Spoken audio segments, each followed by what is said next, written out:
día. A eso hemos venido, a buscar del Señor, de su palabra, y el día de hoy vamos a continuar con el estudio de su palabra. Si quieres abrir ahí tu Biblia en el libro a los Hebreos. ¿Quieres tu boletín, mi hermano? ¿Está bien? Ok.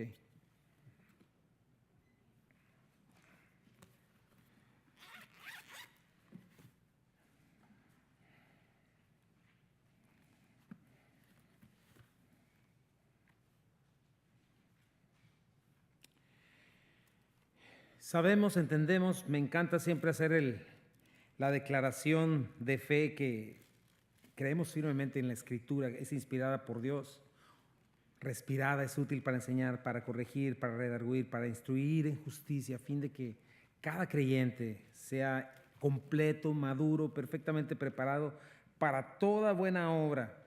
Es nuestro manual del fabricante, es el único que tiene autoridad para decirnos quiénes somos, de dónde venimos, a dónde vamos, y merece toda nuestra devoción, nuestra atención, nuestra entrega.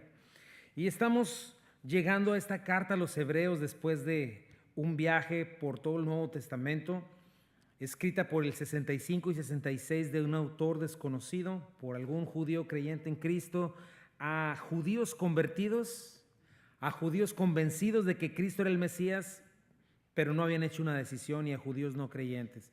Y les llama a dar este paso de fe, de creer en el Señor. Y comienza diciéndonos, ¿quién es Cristo? Nos habla de una manera maravillosa que Cristo es mejor que todo, superior a los ángeles, superior a cualquier profeta, cualquier maestro, cualquier líder. Es Dios, creador, sustentador de todo, ofrece, por lo tanto, la salvación que Él ofrece es eficaz, el perdón, la esperanza, la ciudadanía, la resurrección. Absolutamente en todo Él es lo mejor. Si has llegado a Cristo, no hay más a dónde ir. Nos habla también de sus hechos, ¿no? ¿Te acuerdas de eso? Nos ha estado hablando de lo que ha hecho Jesús por nosotros, ¿no? Sus intenciones, su amor, lo que ninguna religión en este mundo ha hecho y lo que Dios ofrece en Cristo Jesús, salvando a la humanidad, muriendo por ella. Él costó nuestra salvación, la vida del unigénito Hijo de Dios, quien se vistió de nuestra humanidad, compartió nuestra naturaleza humana, vivió una vida perfecta y nos abrió paso al Padre. Pagó el castigo de nuestras maldades. Nada se compara a esto. Nos habla también de la importancia de nuestra respuesta a la fe, a todas estas cosas. Si conocemos esto, si entendemos esto demanda una respuesta de nuestra parte.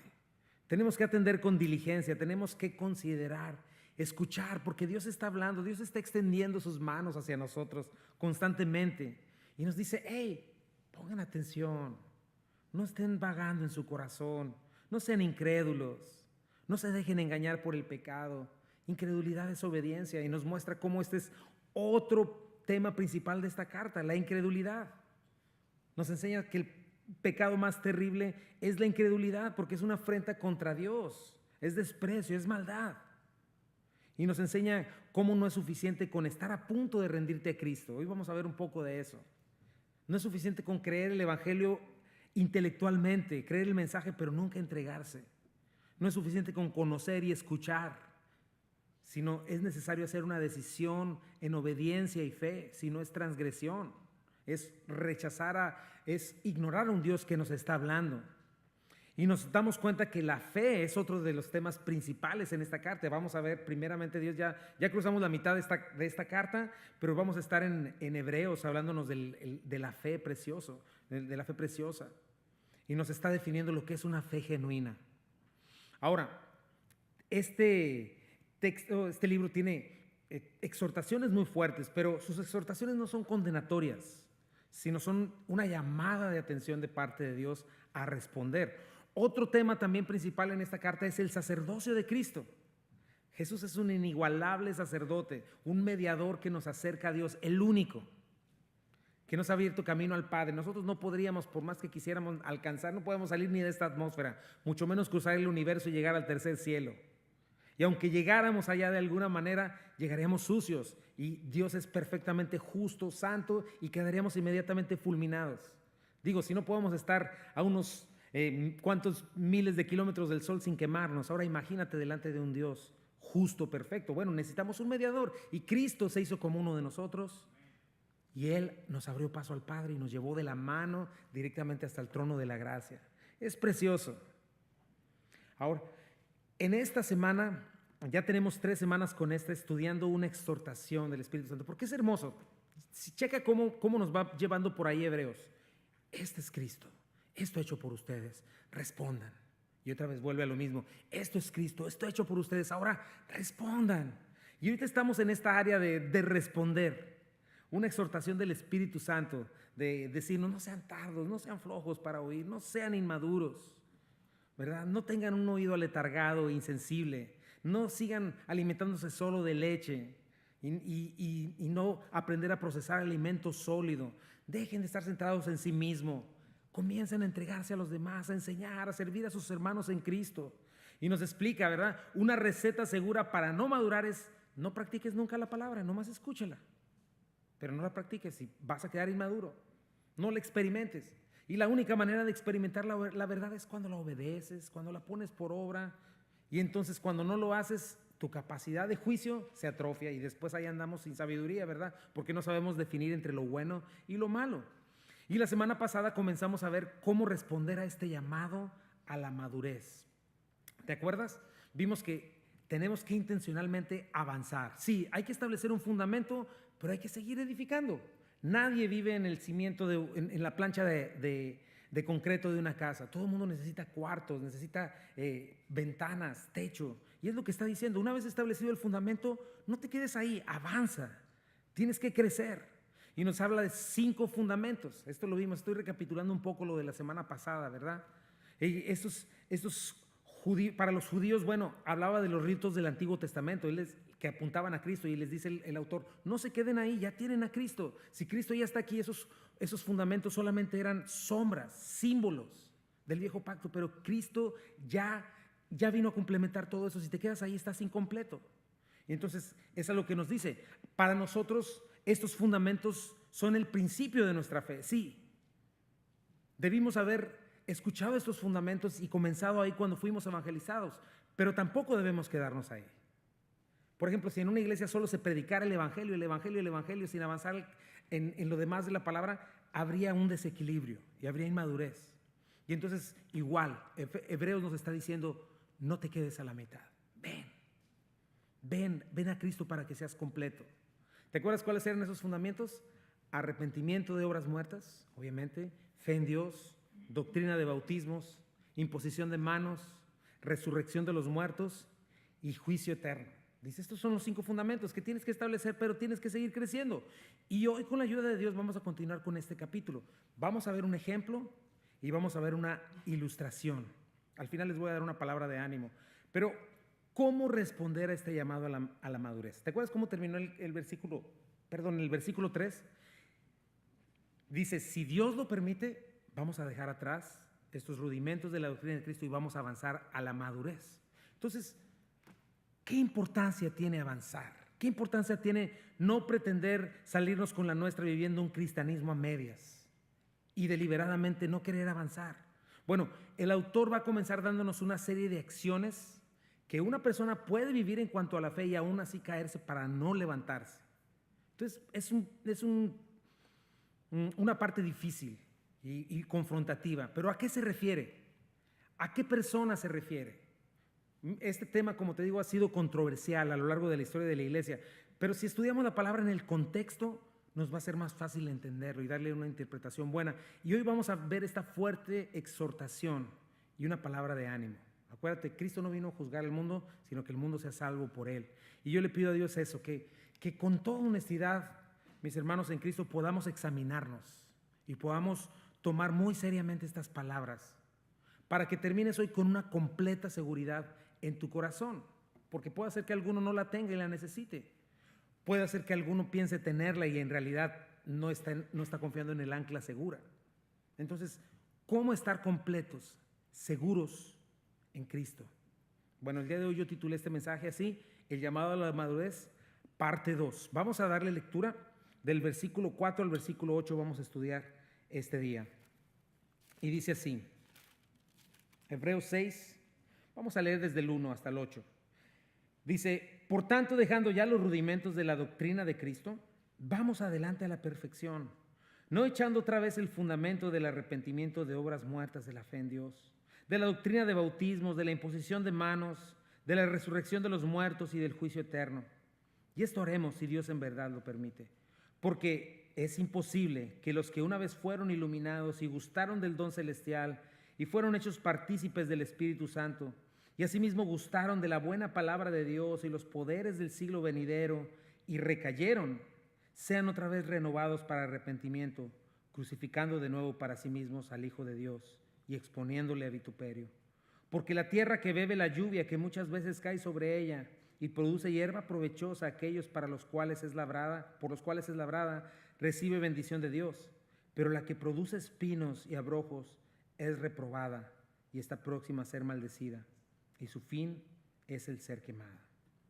Y bueno, a partir de ahí va a cambiar. Pero Señor, bendice tu palabra hoy, Dios, y permíteme darle una correcta interpretación y explicación, Padre, para que todos la recibamos en el nombre de Jesús. Amén. Entonces tenemos este llamado a la madurez y comienza con una afirmación definitiva a este segundo tipo de personas, a los que escuchan, a los que simpatizan, pero se quedan ahí y no dan paso. Y vamos a ver qué significa eso, y ese es mi primer punto. Nuestro llamado es a comer la verdad, no solamente degustarla. Comienza con esto, dice, porque es imposible. Imposible es la palabra adúnatos, que habla de incapacidad, de alguien inválido, imposibilitado. O sea que hay un momento en el que para algunas personas ya es imposible alcanzar la salvación. Aunque es algo muy fuerte, pero así es. ¿Quiénes son este tipo de personas? Y nos empieza a dar 5 cosas. Lo primeramente nos dice, aquellos que fueron iluminados, los que una vez fueron iluminados. Una vez tiene la implicación de algo que ya no necesita repetición. Iluminar es la palabra fotizo, de foto, de luz, que significa emitir rayos, que cuando cae un resplandor. Entonces, cuando la verdad del Evangelio nos es presentada a nosotros, es la luz nos está iluminando, es como encender la luz en la vida de una persona. Por eso, como decía mi hermana, cuando les estás hablando del Evangelio, algo cambia en su corazón, algo cambia en su mente, porque la luz está brillando en las tinieblas. La Biblia dice que toda persona nace en pecado. Todos nacemos en pecados, heredamos nuestra naturaleza pecaminosa de Adán y Eva, nacemos en tinieblas, andamos en tinieblas, el mundo anda en tinieblas, su percepción está torcida. Mira, ahorita que estamos en el evangelismo, la gente manifiesta una terrible dureza de corazón y una necedad impresionante. A pesar de que están esclavos, a pesar de todo esto, manifiestan su rechazo y algunos hasta su odio contra Dios, aunque alrededor de ellos esté todo destruido por el pecado, porque el mundo está en tinieblas, no sabe a dónde va. Dice la palabra Juan 8:12. Otra vez Jesús les habló diciendo, yo soy la luz del mundo, el que me sigue no andará en tinieblas, sino que tendrá la luz de la vida. Juan 12:35, 36 dice, entonces Jesús les dijo, aún por un poco está la luz entre vosotros, anden entre tanto que tenéis luz, para que no os sorprendan las tinieblas, porque el que anda en tinieblas no sabe a dónde va. Entre tanto que tenéis la luz, creed en la luz para que seáis hijos de luz, ¿verdad? Cuando llegó Jesús a Capernaum también y comenzó su ministerio, dice así, Mateo 4:16, el pueblo asentado en tinieblas vio gran luz. Jesús es esa luz. Y a los asentados en región de sombra de muerte, luz les resplandeció. Entonces, así está el mundo. Y la luz es Cristo. Y de pronto, esta luz de Cristo viene a las personas, ¿no? Las multitudes, ¿verdad? Cuando vieron a Jesús encarnado, oyeron su palabra, vieron sus milagros. Es más, hasta algunos hasta comieron del pan que Cristo multiplicó. Pero sabemos que muchos no creyeron, incluyendo Judas. Entonces, lo que establece este texto en primer lugar es que es posible ser alumbrados por la luz, pero no aceptar la luz, incluso por un largo tiempo. Estos hebreos, por ejemplo, fueron iluminados intelectualmente. Sí percibieron la verdad bíblica, la verdad espiritual, se les enseñó, estuvieron en discipulados, etcétera, ¿verdad? Pero ellos no le dieron entrada a su corazón al final. Y entonces eso los estaba dejando incapacitados para creer. Esto me recuerda a las vacunas, ¿no? Solo le daban cierta entrada. Como la vacuna es un poquito nada más del virus chiquito que te inmuniza. Así, igual dejaban entrar tan poquita verdad que quedaron inmunes a la verdad. No le permitieron a la verdad que los cambiara por completo en su manera de pensar. Solo algunas cosas, lo que les convenía, pero el resto decían, no, esto sí me conviene, esto sí me gusta, pero esto no. Y el evangelio así es luz. que puede alumbrar plenamente a una persona en sus tinieblas, pero aún así decir, no quiero. Segunda de Pedro nos habla de este tipo de personas, checa. Pues los que han conocido a nuestro Señor y Salvador Jesucristo y han escapado así de las impurezas del mundo, si se dejan enredar otra vez en estas cosas, hablando de las cosas de las tinieblas, y son dominados por ellas, quedan peor que antes. Hubiera sido mejor para ellos no haber conocido el camino recto que después de haberlo conocido, apartarse del santo mandamiento que les fue dado. Es este tipo de personas, ¿no? El Señor también mencionó cuando lo estaban acusando de expulsar demonios, que decía que él expulsaba a los demonios con el poder de Satanás. Les dijo, ustedes están blasfemando contra el Espíritu Santo. Mira lo que les dijo, Lucas 11, 24 al 26. Cuando un espíritu impuro sale de un hombre, anda por lugares secos buscando descanso, pero al no encontrarlo piensa, volveré a mi casa de donde salí. Cuando regresa encuentra a ese hombre como una casa barrida y arreglada, entonces va y reúne otros 7 espíritus peores que él y todos juntos se meten a vivir en aquel hombre, que al final queda peor que al principio. Está hablando de esta cosa, de esta situación. Llega la luz de la vida con la palabra de Dios, el Espíritu Santo sigue preparando el corazón, barre, limpia, dejando en orden para que habite en esa casa, pero la persona decide al final rechazar. Y todo ese espacio que quedó, que era para el Espíritu Santo, vuelve a ser aprovechado por los espíritus malignos. Ahora, ¿cómo son iluminadas estas personas? Porque estamos hablando de este tipo de personas. Son iluminadas, en primer lugar, dice que estos hebreos o estas personas estuvieron en la iglesia, hicieron un chorro de cosas, gustaron el don celestial. ¿A qué se refiere eso? ¿Verdad? Gustar implica probar algo, pero solamente a cierto grado. Así como el que degusta un vino, ¿verdad? Toma poquito, quién sabe qué tantas cosas, no sé, nunca lo he hecho, pero hacen así como gárgaras y luego lo escupen, pero no se lo toman, no lo tragan. Ahora, el don celestial se refiere a la salvación más que al Espíritu Santo y a sus dones, pero se refiere al regalo de la salvación. Entonces, al final no lo aceptan, no lo viven, sí lo examinan, lo juzgan, pero lo rechazan. ¿Te acuerdas como la ilustración del paracaídas que estamos viendo ahora aquí, ¿no? Estás a 30,000 pies de altura, te dicen se va a caer el avión en cualquier momento, aquí está el paracaídas. Y estas personas ven al paracaídas, lo examinan, checan que sea una buena calidad, que es efectivo, sí, pero no me lo pongo. No confío. Jesucristo dijo algo que es muy importante, mis hermanos. Él no nos llama solo a probar, sino a comer. Dice Juan 6:51, yo soy el pan vivo que descendió del cielo. Si alguno come de este pan, vivirá para siempre. Y el pan que yo daré es mi carne, la cual daré por la vida del mundo. En este caso yo me acuerdo cuando no era cristiano y mi hermano me visitaba, o yo lo visitaba a él.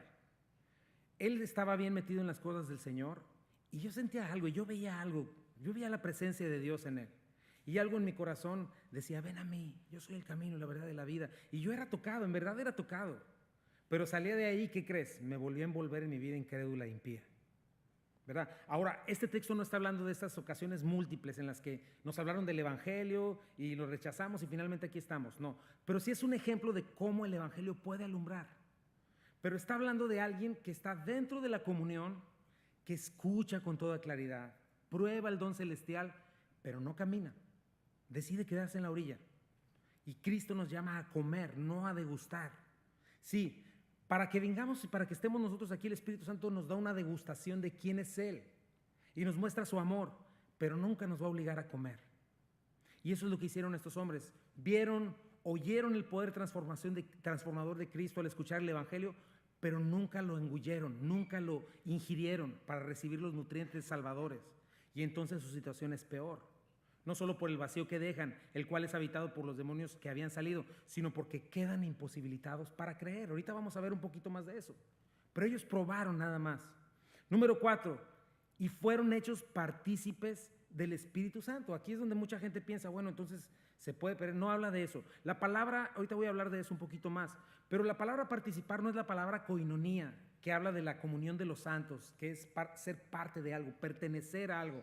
Habla más bien de una asociación, metojos es la palabra. O sea que fueron testigos visuales del Espíritu Santo en acción. Quizás a estos hombres hasta les tocó servir, traer el aceite con el que ungían a los enfermos, hasta manejar y caminar con los apóstoles. Vieron señales, maravillas, milagros, los dones del Espíritu Santo frente a sus ojos. Fueron beneficiarios de las bendiciones, ¿verdad? Porque de pronto el Señor hacía milagros y quizás recibían de esos milagros, pero realmente nunca los recibieron. Y algo muy importante, los creyentes no nos asociamos con el Espíritu Santo. La Biblia habla de que los creyentes hacemos que el Espíritu Santo habite en nosotros. Son dos cosas muy distintas. Entonces, algo muy importante es esto.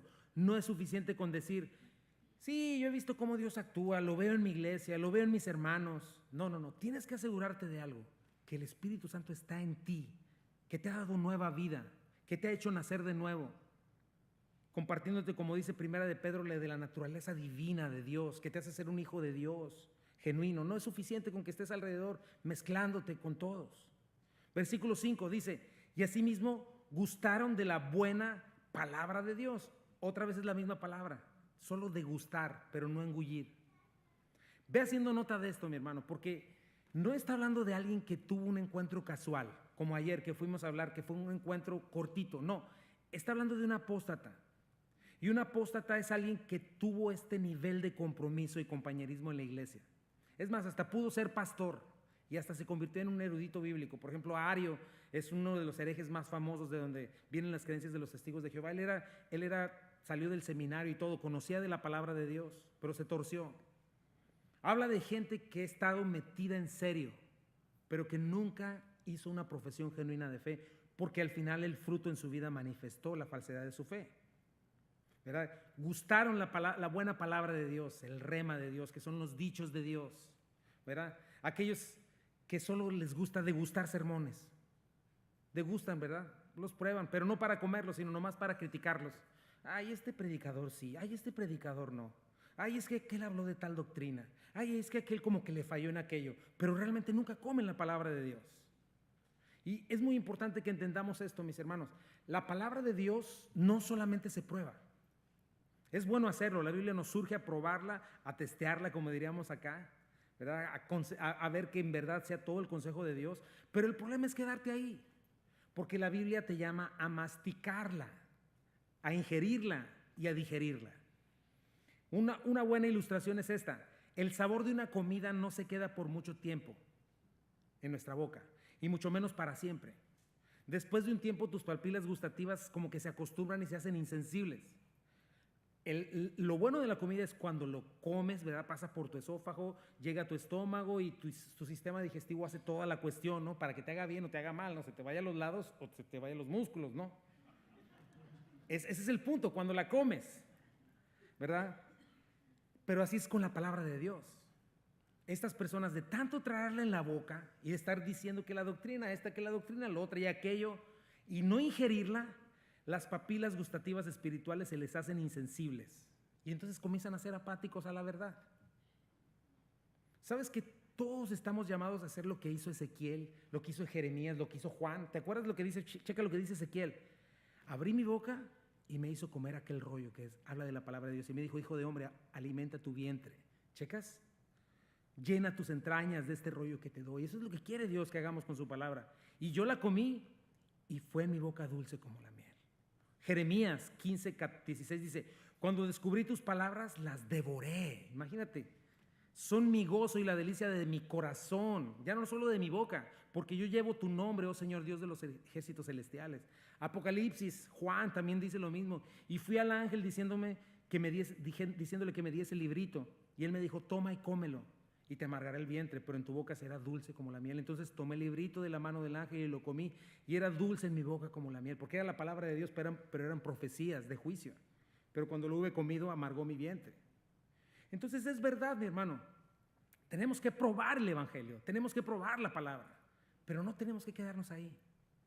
No podemos estar viniendo a la iglesia y solamente escuchar y decir: ay, qué bonito. Pero no, eso es imposible para mí. Cuidado, porque así es como escuchaban a Jeremías los judíos. Mira, Ezequiel 33 dice, y le está diciendo Dios a Jeremías: y se te acercarán en masa y se sientan delante de ti y escuchan tus palabras, pero luego no las practican. Me halagan de labios para afuera, la alabanza y todo, pero después solo buscan las ganancias injustas. En realidad, checa, le dice: tú eres para ellos tan solo alguien que entona canciones de amor con una voz hermosa y que toca bien un instrumento. Oyen tus palabras, pero no las ponen en práctica. No obstante, cuando todo esto suceda y en verdad está a punto de cumplirse, sabrán que hubo un profeta entre ellos. Entonces, es esto, mi hermano. Está diciendo que no es suficiente con solo oír y ya. ¿Qué aprendimos en aprendiendo a ser un discípulo, mi hermano? En primer lugar, Dios nos llama a todos, a cada creyente a ser discípulos. No hay tal cosa como creyentes no discípulos, eso no existe. Un discípulo es uno que aprende. Y vimos, ¿no? El discípulo escucha con atención, repasa lo aprendido, escudriña corroborando con la palabra para comprobar que lo que está aprendiendo es genuino, medita la palabra en su corazón y en su mente, la memoriza, entonces produce fruto en su vida, ¿verdad? Manifiesta el carácter de Cristo y finalmente se multiplica.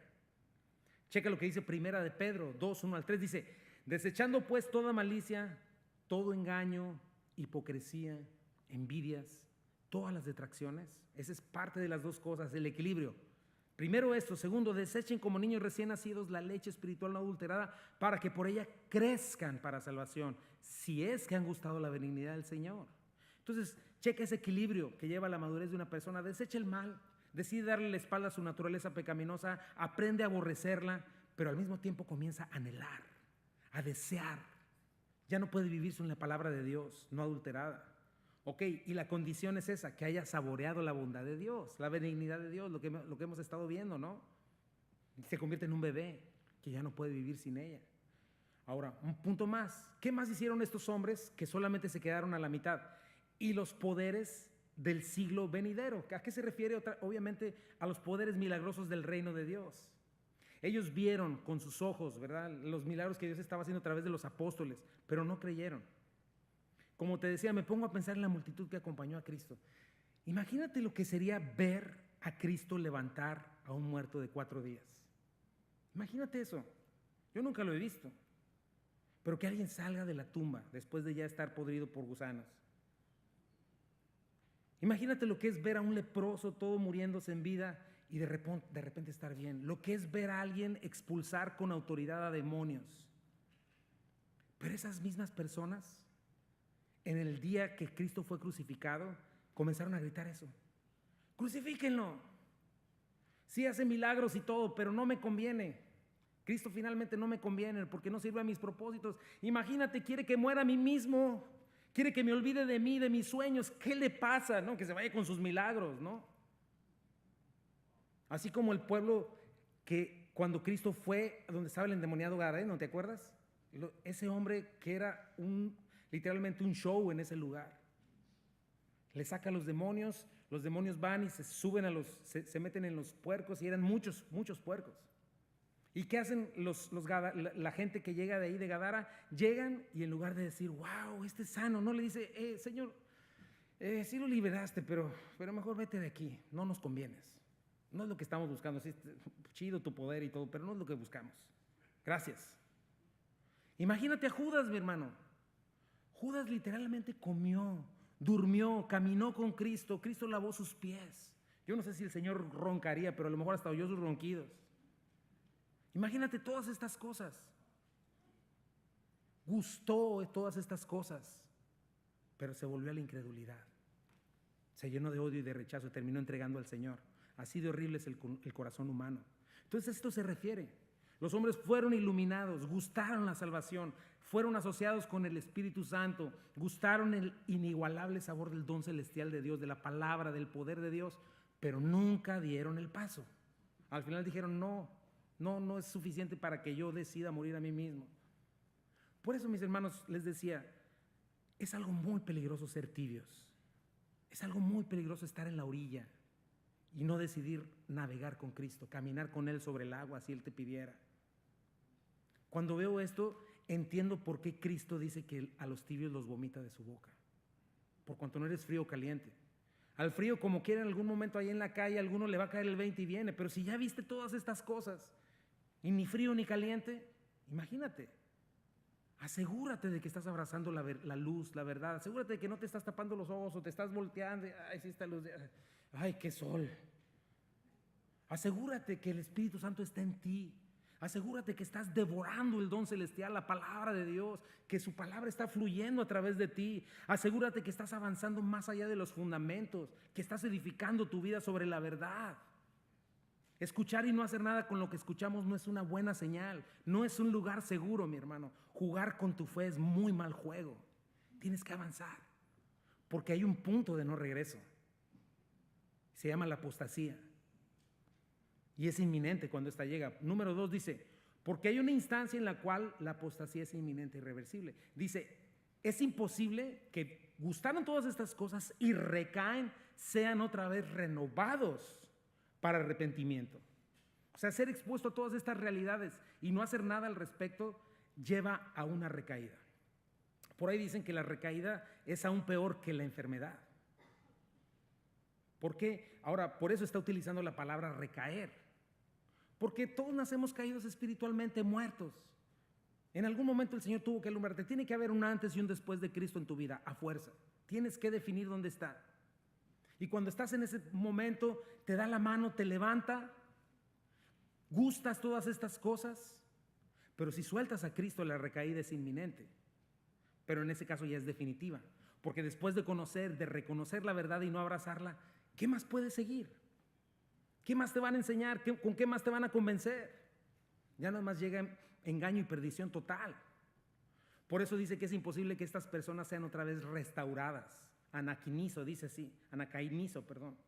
O sea, volver al estado previo de mejor condición. En verdad, cuando Cristo nos alcanza, nos levanta y nos restaura. Pero si caemos de ahí, ya no podemos volver a ser restaurados. Es lo que dice este texto. Y ahorita vamos a explicar eso.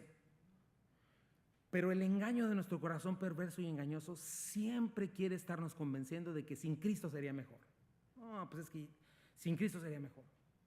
Si mejor me dejo llevar por mis impulsos, si mejor me dejo llevar por mis apetitos, si mejor me dejo llevar por mi naturaleza pecaminosa, todo eso es un engaño, porque la cosa siempre se pone peor que antes. Y cuando se llega en este punto de conocerlo y rechazarlo, ya no hay lugar para el arrepentimiento. ¿Qué es indispensable para venir a Cristo? Arrepentimiento, una vuelta de 180 grados, darle la espalda a mi pecado y voltear hacia Cristo. Pero ahora imagínate, le diste la espalda a tu pecado, caminaste hacia Cristo, pero vuelves a dar otra vuelta de 180 grados y le das la espalda a Cristo. ¿Cómo te regresas de nuevo? ¿Qué me hizo volver a Cristo en primera instancia, mi hermano? Piensa en eso. La verdad. Fui alumbrado con la verdad. Me llevó a la confesión, me llevó a ponerme de acuerdo con Dios. Cuando vi la verdad dije, es cierto, Señor, yo estoy mal, tú estás bien. Lo que tú llamas blanco es blanco, yo lo llamaba negro, pero lo que tú llamas blanco es blanco. Entonces cambia mi mente, cambia mi conducta. Pero si yo en realidad nunca abracé esa verdad, ¿qué podrá hacerme venir a Cristo de nuevo? Por eso la situación viene a ser peor que antes. Yo sí he visto gente que vio, escuchó lo que yo vi y escuché, que caminó conmigo desde hace 20 años, para quienes la verdad ya no tiene ninguna autoridad. Y literalmente están perdidos en sus razonamientos, quedan en tinieblas. ¿Les hablas? ¿De qué les hablas? Ya lo escucharon todo. Ahora, es importante que no está hablando de perder la salvación, sino de perder la oportunidad de recibir la salvación por inmadurez, por ser espiritualmente torpe, empedernido, por rechazar la única evidencia de la verdad. Si alguien ha visto a Cristo, su palabra, si ha escuchado su evangelio, te voy a decir algo, ya lo vio todo, ya lo ha escuchado todo, ya no hay más fuera de esto. Si alguien está así de informado en cuanto a Cristo, ha sido testigo del poder de Dios, de su evangelio, de la palabra, y le da la espalda por cualquier otra cosa, queda eternamente perdido, queda vacunado, queda inmunizado a la verdad. Yo creo que eso es a lo que la Biblia le llama la blasfemia contra el Espíritu Santo. Mateo 12, 31, 32 dice, por tanto os digo, todo pecado y toda blasfemia será perdonada a los hombres, mas la blasfemia contra el Espíritu Santo no le será perdonada. A cualquiera que dijere alguna palabra contra el Hijo del Hombre le será perdonado, pero al que hable contra el Espíritu Santo no le será perdonado, ni en este siglo ni en el venidero. Ahora tú podrías decir, híjole, ¿y si ya la cometí? Bueno, yo te voy a decir algo. Si te preocupa, no lo has hecho. Si estás aquí, no lo has hecho. Alguien que cae en este ejemplo de desobediencia ya no le importa, ya no escucha, no va a estar aquí, te lo aseguro, ya está cauterizado. Y si estás aquí, significa que no es tarde.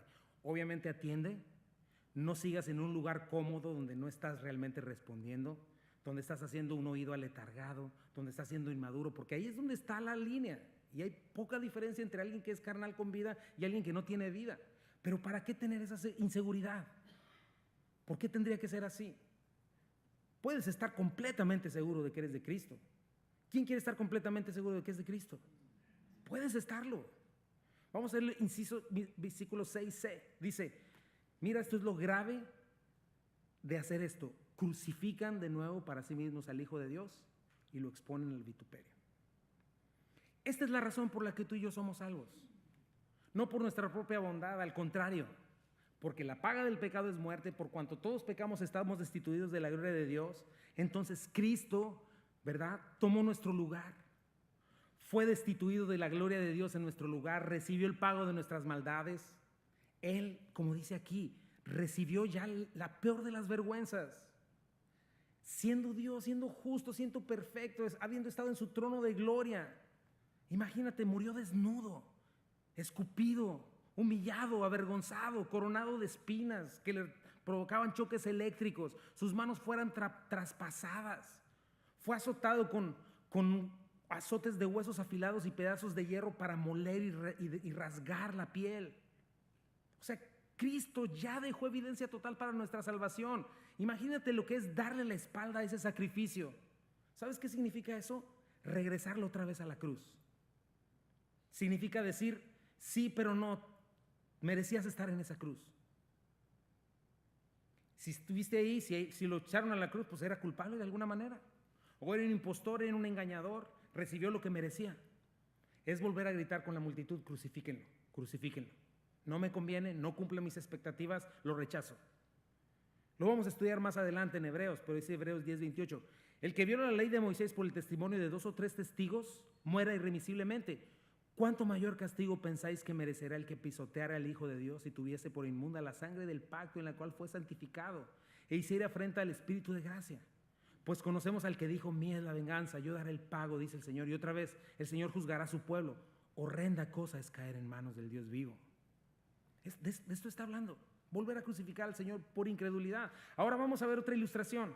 La ilustración que nos pone. Punto número 3. Dice, lo que produce la palabra en una persona muestra el tipo de fe que tiene. Y checa la ilustración. Dice, porque la tierra que bebe la lluvia, que muchas veces cae sobre ella, y produce hierba provechosa a aquellos por los cuales es labrada, recibe bendición de Dios. Les comienza a dar esta ilustración, ¿verdad? De tierra, lluvia y el fruto de esta lluvia sobre esa tierra. ¿Qué representa la tierra? Pues el corazón, ¿no? ¿Te acuerdas la parábola del sembrador? La semilla es la palabra del evangelio, la cual cuando cae en buena tierra produce fruto al 30, al 60 y al 100 por uno. Y hay una gran diferencia, el 30, pues digamos que es una tercera parte, el 60 es más de la mitad, el 100 es toda. No siempre es 100, puede ser 30, pero siempre hay fruto. Si hay alguien que ha nacido de nuevo, debe haber fruto en algún nivel. La parábola de los talentos, ¿te acuerdas? A uno les dio 5, a otro les dio 3, a otro le dio 1, de acuerdo con sus capacidades, pero a todos les ha dado algo y de todos espera el Señor recoger ganancia. Porque se trata de Dios, de su Espíritu Santo en nosotros. Ponlo en esta perspectiva, mi hermano. Sería imposible que el Espíritu Santo con el cual fue creado los cielos y la tierra y sostienen la creación con la palabra de su poder, que ese Espíritu Santo que resucitó a Jesucristo de los muertos y que habita en nosotros los creyentes, no produzca nada. Es ilógico. Por eso dice, la tierra bebe la lluvia. ¿Qué es la lluvia? La palabra de Dios. ¿Qué dice en Isaías? Porque como desciende de los cielos la lluvia y la nieve y no vuelve allá, sino que riega la tierra y la hace germinar y producir y da semilla al que siembra y pan al que come, así será mi palabra que sale de mi boca. No volverá a mí vacía, sino que hará lo que yo quiero y será prosperada en aquello que le envié. Y sabes que me llama la atención que dice tierra que bebe la lluvia muchas veces, polakis, que la bebe frecuentemente, a menudo, una y otra vez cae sobre ella. Eso me gusta porque si hay algo sí, hay muchas cosas que nos pueden faltar como Calvary, pero algo que no nos ha faltado en este lugar es la palabra de Dios sobre nosotros. Y me recuerda algo, que los que enseñamos tenemos que ser fieles, predicándola sin descansar y sin vacilar. Pero me recuerda lo que dice en 1 Corintios 3. Somos mayordomos de Dios, somos administradores, nos encargamos de labrar, unos siembran, otros riegan, pero Dios da el crecimiento en su campo, porque ni siquiera es nuestro campo, ustedes no son míos, ustedes son de Cristo. Y no tenemos que olvidar que Dios tiene propósitos al enviar su palabra, por eso dice que no viene a mí vacía. Produce 2 tipos de cosas. La primera es, dice, hierba provechosa para el que está labrando. Provechosa es la palabra eutsetos, que significa algo bien colocado, fruto apropiado, útil, adecuado, listo para su uso. idóneo. ¿No te recuerda el creyente maduro que enseña, que bendice, que es útil al cuerpo, que tiene los sentidos bien entrenados para discernir entre lo que es bueno y lo que es malo? Aquellas personas que avanzan a la madurez van a producir fruto de justicia, transformación, van a manifestar el fruto del Espíritu, el carácter de Cristo. Y no solo eso, dice, sino que se multiplican en otros, se duplican, enseñan, dice, debiendo ya enseñar a otros, disipulan a los pequeñitos en Cristo. Ese es un fruto adecuado, un fruto idóneo, y ese fruto recibe bendición de Dios y es una bendición para el cuerpo. ¿Qué es bendición? ¿Te acuerdas? Capacidad dada por Dios para llevar a cabo un propósito o sus propósitos. Pero no solamente va a producir vida nueva, también la palabra revela un corazón, si tiene una fe genuina o un corazón incrédulo. Dice, pero la que produce espinos y abrojos es reprobada. Está próxima a ser maldecida y su fin es el ser quemada. Y me llama la atención aquí dos cosas. La palabra producir son dos palabras diferentes. La primera, la que produce hierba provechosa, es la palabra ticto, que significa algo hermoso, dar a luz. O sea, el Espíritu Santo y su palabra en nosotros, el agua de la palabra, dan a luz a nosotros una hermosa cosecha de justicia. La imagen de Cristo, transformación. Pero la tierra dice que es reprobada, es la palabra ekfero, que significa simplemente sacar fuera. O sea que una persona que verdaderamente no ha dado ese paso solo manifiesta la naturaleza de un corazón no regenerado. Sale lo que saldría de cualquier corazón perverso y engañoso, espinos y abrojos. Y dime, ¿qué haces con espinos y abrojos? ¿Para qué son útiles? Ni siquiera los puedes agarrar con la mano porque te lastiman. Sí tuvieron un uso, ¿sabes cuál fue? Hacer una corona para lastimar la cabeza del Salvador. Pero mira la importancia del fruto, mi hermano, de avanzar a la madurez. Una es bendecida por Dios, trae utilidad, bendición a los labradores, pero otra produce espinos, producen dolor y no sirven para mucho. Y son tres consecuencias. Número uno, dice, es reprobada. Es la contraparte o el antónimo de aprobado, ¿verdad? Dóquimos es lo contrario. Es una palabra que se usaba en la metalúrgica para que el que purificaba la plata la pasaba por fuego y entonces el metal resultaba genuino y pasaba la prueba. Adóquimo es lo contrario, un metal que resulta falso y el platero lo rechaza. Está diciendo esto. Finalmente, cuando produce espinos y abrojos, es reprobada, porque no está produciendo. Y dice, está próxima a ser maldecida. El Señor viene pronto, dice la Escritura. Mateo 7, 21, 23, ¿te acuerdas? No todo el que me dice Señor, Señor entrará en el reino de los cielos, sino el que hace la voluntad de mi Padre que está en los cielos. Muchos me dirán en aquel día, Señor, Señor, no profetizamos en tu nombre y en tu nombre echamos fuera demonios y en tu nombre hicimos muchos milagros. Entonces les declararé, nunca os conocí, apartados de mí, hacedores de maldad. Ahí no termina todo. Él dice una tercera consecuencia, su fin es el ser quemada, lo cual ya habla de condenación eterna. Obviamente ya si has rechazado a Cristo ya no hay abogado. Juan 15, 5, 7 dice, yo soy la vid, ustedes los pámpanos. El que permanece en mí, yo en él, lleva mucho fruto, porque separados de mí nada podéis hacer. El que en mí no permanece será echado fuera como pámpano y se secará, y los recogen y los echan al fuego y arden. Les decía, mi hermano, esta es una exhortación fuerte, pero es un terrible peligro, mi hermano, vivir en una vida de tibieza. Además es algo ilógico, mi hermano. Te voy a decir por qué. Porque el Señor no vino a jugar. El Señor no abandonó su trono de justicia y majestad para que nosotros viviéramos una vida tibia y mediocre espiritualmente hablando. Ahora que le hicieron a mi hermana esta donación del riñón, pensé en esto. O alguien que le hayan donado un hígado a otra persona. Imagínate, tú le donas tu hígado a una persona, un pedacito de tu hígado, y esa persona no se cuida para nada, puras carnitas y hasta se tira al alcoholismo. Imagínate, tú pasaste por una terrible cirugía, un dolor espantoso y ahora tu vida no es la misma. ¿Cómo te sentirías? Irrespetado, ¿no? Menospreciado, y dirías, tanto dolor y ahora batallar sin una parte de mi hígado para que no le importe nada. Ahora piensa en eso, porque Cristo no vino a donar un riñón o un ojo. Se despojó a sí mismo, tomó forma de siervo y siendo el omnipotente Dios entregó su vida. Y no lo hizo para que tú y yo no respondiéramos o medio respondiéramos. No lo hizo para que tuviéramos una religión vacía, para que viviéramos mediocremente con un pie en el mundo y otro en la iglesia. Yo más bien diría con los dos pies bien puestos en el mundo y una gran hipocresía. Eso, mi hermano, es algo bien importante. Y la palabra de Dios nos está hablando. Y no es un mensaje de condenación, pero yo sí creo que Hebreos nos está dando una fuerte llamada de atención. Porque nos está manifestando quién es Cristo, quién es nuestro Dios, lo que hizo por nosotros, cuánto nos ama. Y no podemos quedarnos así, mis hermanos, no podemos tener en menos su amor. No sé en qué proceso de tu vida cristiana estés. No lo sé. A lo mejor eres un cristiano carnal o inmaduro. Por favor, asegúrate hoy de comenzar a caminar porque estás en una posición peligrosa. Tienes que dar un paso de confianza al Señor porque Dios preparó las buenas obras. Mira lo que escribió John MacArthur y me gusta mucho.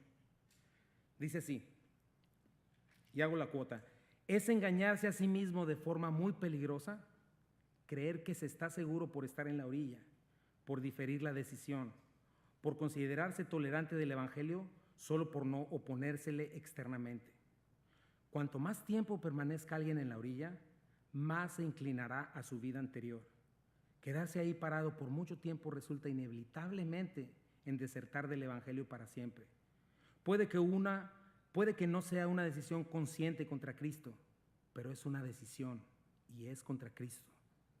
Cuando a plena luz alguien se aleja de Él, vuelve a crucificarlo en su propio corazón y se ubica por siempre fuera del alcance del Señor.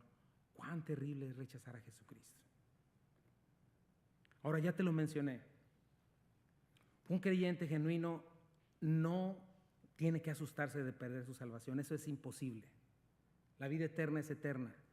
No se puede interrumpir. Si se interrumpe ya no es eterna. Mira lo que dice Juan 10, 27 al 29. Dice: mis ovejas oyen mi voz y yo las conozco y me siguen. Y yo les doy vida eterna y no perecerán jamás y nadie las arrebata de mi mano. Mi Padre que me las dio es mayor que todos y nadie las puede arrebatar de la mano de mi Padre. ¿No te llena de seguridad esas palabras? Romanos 8, 35, 37 al 39. ¿Quién nos separará del amor de Cristo? Tribulación, angustia, persecución, hambre, desnudez, peligro, espada.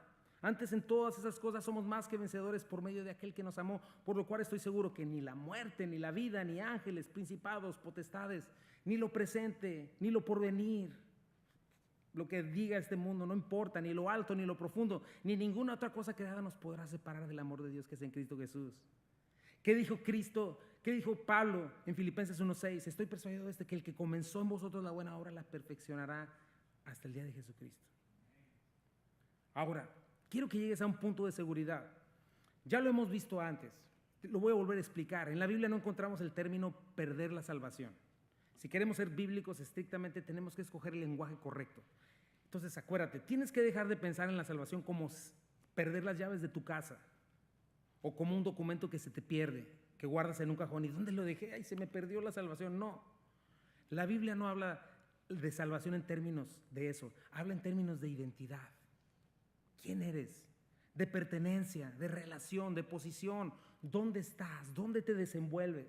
¿Te acuerdas el ejemplo de la ciudadanía? Yo puedo obtener una ciudadanía americana, pero el nopal nada me lo quita.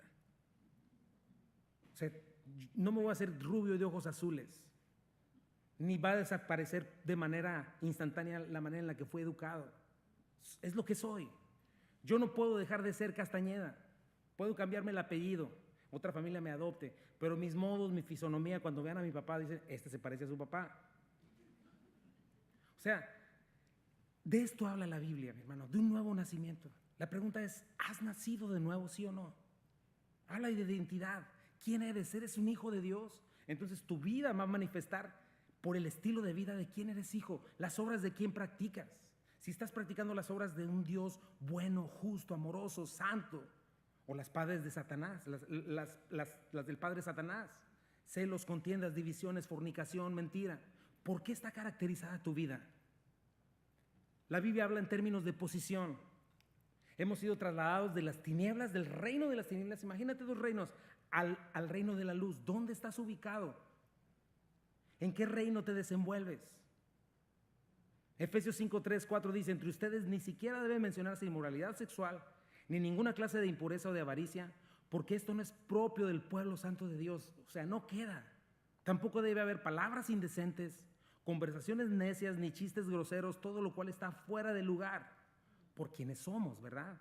Dice ella más bien a ustedes, acción de gracias, porque pueden estar seguros de que nadie que sea avaro, es decir, idólatra, inmoral o impuro, tendrá herencia en el reino de Cristo y de Dios. Que nadie los engañe con argumentaciones vanas, porque por esto viene el castigo de Dios sobre los que viven en la desobediencia. Así que no se hagan cómplices de ellos, porque ustedes antes eran oscuridad, pero ahora son luz en el Señor. Vivan como hijos de luz. ¿Te fijas? No habla de si perdí o no perdí, habla de eres o no eres.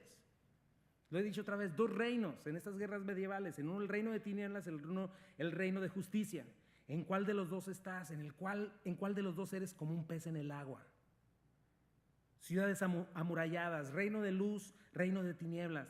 ¿Dónde estás? ¿Cuál de los dos es tu enemigo? ¿Qué estás resistiendo constantemente? ¿El pecado, tu carnalidad o la verdad de Dios? Todo el tiempo estás resistiendo la verdad que Dios te está diciendo. ¿Cuál va en contra de tus convicciones? ¿Cuál de las dos? La Biblia habla en términos de relación. No pierdes a un amigo, a menos que sea un niño chiquito que se te pierde en la feria, ¿verdad?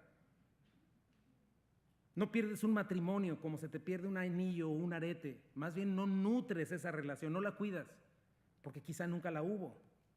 Si abandonas al Señor, el que te amó y dio su vida por ti, que anhela tener comunión contigo, si le eres infiel así como así, si no te importa en lo más mínimo nutrir esa relación con Él, si no la disfrutas, si al contrario es un peso, ay, domingo otra vez, ay, no, yo me quedo en mi casa, qué flojera. Si es un aburrimiento para ti leer tu Biblia, venir a la iglesia, ay, qué difícil predicar el evangelio, ay, no, yo no. Piensa, mi hermano, ¿cómo está esa relación? Una relación que te importa es una relación que cuidas. La salvación implica entrega, confianza, rendición, rechazo total de lo que era, entrega total al Señor.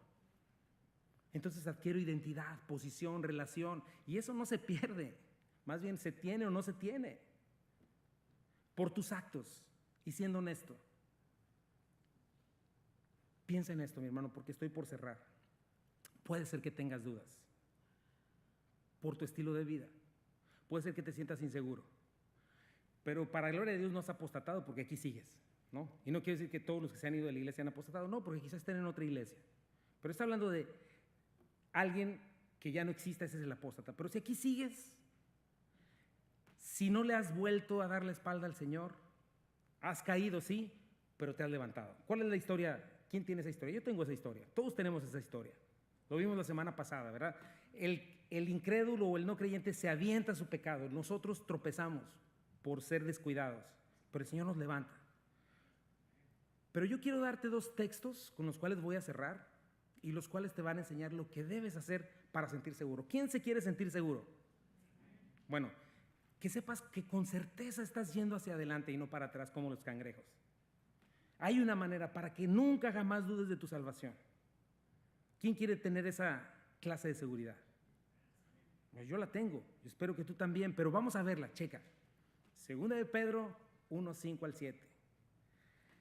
Vosotros también, checa los ingredientes, poniendo toda diligencia por esto mismo, añade a tu fe virtud, a tu virtud conocimiento, al conocimiento dominio propio, al dominio propio paciencia, a la paciencia piedad, a la piedad afecto fraternal y al afecto fraternal amor. Entonces checa, lo primero que necesitas es toda diligencia, velocidad, rapidez, anhelo, fervor, prontitud.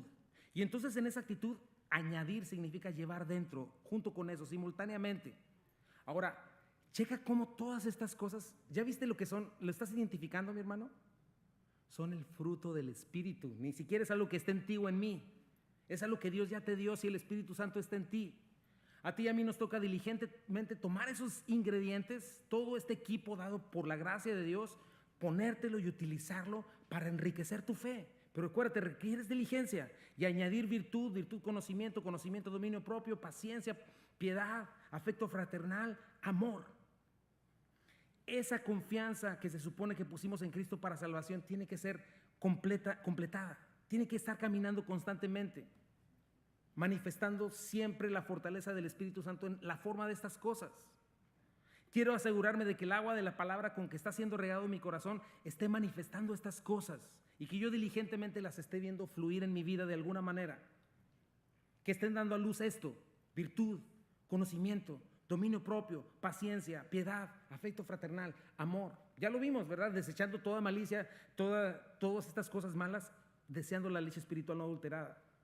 Ahora, son cosas que yo no tengo que producir. Eso es algo muy importante, mi hermano.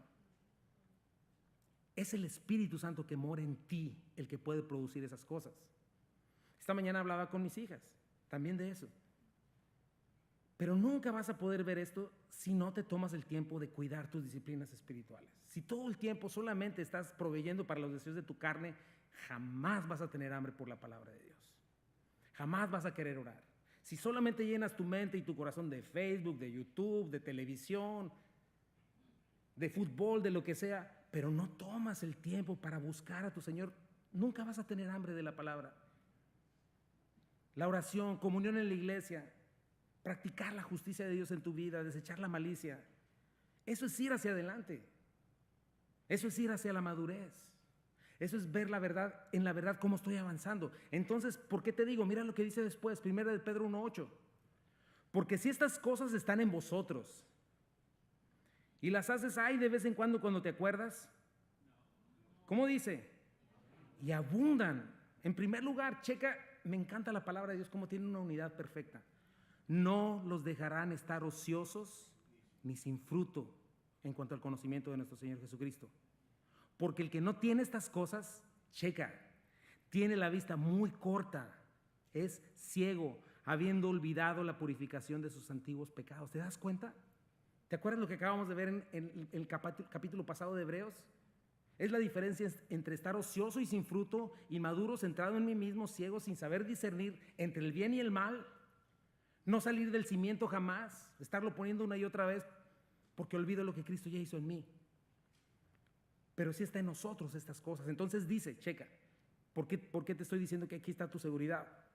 Por lo cual, hermanos, tanto procurad, otra vez, haced firme vuestra vocación y elección. O sea, sí tenemos que hacerlo, porque fallamos, porque vienen cosas, somos seres humanos. Y ahí andamos, pero aquí es, nosotros nos toca hacer firme nuestra vocación con estas cosas de las que ya hablé. Dice, porque haciendo estas cosas, ¿qué dice? No caeréis jamás. De esta manera, checa la seguridad. Te será otorgada amplia y generosa entrada en el reino eterno de nuestro Señor y Salvador Jesucristo. ¿Entiendes eso, mi hermano, mi hermana? ¿En qué consiste hacer firme este llamado? ¿Te das cuenta? ¿Entiendes lo que es avanzar y no quedarte en el fundamento? Ahí está la seguridad de saber que Dios te ha elegido. Esa es la clave, mi hermano. La clave para no seguir con las rodillas pelonas y no precisamente por orar e interceder, sino por andar de tropiezo en tropiezo. Si haces esto, mi hermano, si tienes una fe verdaderamente activa, respondiendo a lo que Dios ya hizo por ti, dice aquí, te será otorgada amplia y generosa entrada al reino de nuestro Señor. Esa es la manera de ser firme a quien de verdad pertenece. Porque Dios sabe, mi hermano, el Espíritu Santo sabe nuestras debilidades. Y así está la iglesia en nuestros días, mi hermano. Hay doctrina, hay falsa doctrina, hay falso evangelio y necesitamos la seguridad y solo la Escritura nos la puede dar. Hoy vamos a dejar aquí porque hubiera querido avanzar un poco más, pero créeme, no es un mensaje de condenación, es un mensaje de ánimo. Aquí estamos. Porque mira lo que sigue y vamos a leer después, Hebreos 6, 9 al 12. Pero en cuanto a vosotros, oh amados, estamos persuadidos de cosas mejores. Es el otro grupo y que pertenecen a la salvación, aunque hablamos así, aunque estamos diciendo todo eso. Pero si no aplicara a nosotros, el Espíritu Santo no lo habría dejado ahí para estudiarlo. Porque Dios no es injusto para olvidar vuestra obra y el trabajo de amor que habéis mostrado hacia su nombre. ¿Qué es esto? Diligencia, habiendo servido a los santos y sirviéndoles aún, madurez. Pero deseamos que cada uno de vosotros muestre la misma solicitud hasta el fin, perseverancia, para plena certeza de la esperanza, para que no estés dudando, a fin de que no os hagáis perezosos, sino imitadores de aquellos que por la fe y la paciencia heredan las promesas. Y yo espero, mis hermanos, que todos aquí nos encontremos dentro de este grupo. Y si estás aquí, significa que puedes ser parte de ese grupo. Pero no brinques hacia él, mi hermano, sin antes, en verdad, con toda honestidad, sin engañarte a ti mismo, revises tu fe. Revisa tu fruto, por favor. No puedes vivir en franco pecado y decir que amas al Señor. No es posible. Pon todas las excusas que quieras, pero no es posible. Tienes que arrepentirte. Tienes que pedirle a Dios que te levante, tienes que pedir perdón y entonces comenzar a caminar hacia la madurez. Por eso la Biblia dice muchas veces, no erréis, no se equivoquen. Ni los fornicarios, ni los adúlteros, ni los ladrones, ni los que se echan con varones, ni los fornicarios entrarán en el reino de los cielos. No quieres estar en una posición de no regreso. Yo sé que no. Yo no quiero estar ahí. Y no tienes que. ¿A cuántos les gustaría, así como si fuera la alberca, pararse de la orilla y echarse un clavado a la fe verdadera? Vamos a orar. Y Señor Jesucristo, gracias te doy, Padre, por tu palabra, Señor, que es hermosa, Señor, y que nos habla, Señor, de cómo no es un juego, Señor. Tú no estabas jugando, Señor, y no viniste a medias, Padre. Recuerdo tu palabra cuando en el Evangelio, Señor, dice que tú endureciste tu rostro para ir a Jerusalén, que lo pusiste como fierro, sin parar, sin distraerte, porque ibas a lo que ibas, Señor, y ibas a derramar tu sangre, Señor. Ibas a ser humillado. Ibas a ser escarnecido por nosotros, Señor. Señor, y no nada más porque estabas mostrando cierta virtud, no, sino porque de tal manera nos amaste, Señor. De tal manera nos amaste, de tal manera Dios nos has amado, que enviaste a tu Hijo unigénito, Señor, a morir por nosotros. Cristo, de tal manera nos amaste, Señor, que te despojaste a ti mismo, Señor. Dios mío, si eso no nos mueve como iglesia, ¿qué lo va a hacer? Nada. Ayúdanos, Padre. Estamos en tiempos peligrosos. Vivimos en los últimos días, llenos de un mercado de iglesias que ofrecen todo tipo de cosas para estar cómodo y pretender vivir en el mundo y en tu reino, y eso no es posible, es mentira. Señor, el que nos juzga eres tú y lo que nos juzga es tu palabra, Señor. Y yo te pido por tu iglesia, Señor. Te pido por Calvary, Señor. Ayúdanos, Padre. No tengo otra cosa sino agradecimiento por lo que has hecho en estos 7 años, Señor, por mí, por mi familia, por la gente que ha venido a este lugar, Dios, pero te pido que nos permitas dar un paso más, Señor. Si hemos de ser 4 los que vamos a evangelizar, Señor, 8, 10, que así sea, Señor, pero queremos tu bendición. Pero si hemos de ser toda la iglesia, Señor, por favor, fortalécenos, Señor. Dios mío, yo te pido, Señor, que si hay gente aquí viviendo vida doble, Señor, viviendo en fornicación, Señor, viviendo en pecado y pretendiendo vivir una vida cristiana, yo te pido que le traigas arrepentimiento, Señor. Eso no es posible, Señor. Tu Espíritu Santo que levantó a Jesucristo de los muertos se supone que habita en un creyente, Señor. Y yo te pido, Dios, que nos ayudes, Padre, que podamos entender estas realidades, que estemos dispuestos, Señor, a salir de la orilla y caminar, Señor, que no tomemos la decisión tonta de cerrar los ojos como este mundo que está enceguecido por Satanás, Señor, de decir, ay, no entendí nada, e irme a otro lugar donde no me hablen tan feo. Ayúdanos, Señor, porque tus pensamientos, de cierto, dice tu palabra en Jeremías, que son para bien, en Isaías, perdón, y no para mal. Gracias, Señor. Queremos buscarte de todo nuestro corazón, Señor, y encontrarte. Y yo quiero invitarte a ponerte de pie si quieres hacer este deseo y pedírselo con todo tu corazón al Señor. Y vamos a hacer un cantito para despedirnos.